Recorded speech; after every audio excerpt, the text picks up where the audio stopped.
Я разглядаю канцэрт 9 жніўня 25 года як рэч абсолютно невыпадковую, якраз рэчышчы гэбэшнай палітыкі Москвы менавіта, так, а Каржа просто як выканаўца, які гэта рабіў.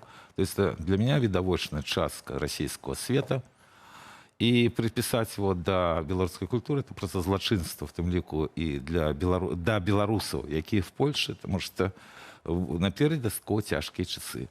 Што тычыцца саміх беларусаў, то трэба разумець, што ці здольны мы захавацца як нацыя, это таксама пытанне бліжэйшых двух пакаленняў. І тут якраз мова самае галоўнае. Я вельмі сумняваюся, што на іншых мовах можна будзе в бліжэйшай перспектыве развіваць беларускую культуру. Канешне, гэта прадстаўнік беларускай культуры. І так ён спявае на расійскай мове, таму што мы жывем на постсавецкай прасторы, дзе большага все разумеюць менавіта расійскую мову, а сэнс мастака і ўвогуле музыкі гэта як мага больш прадаць квіткоў, каб мага больш людзей пачула твою творчасць.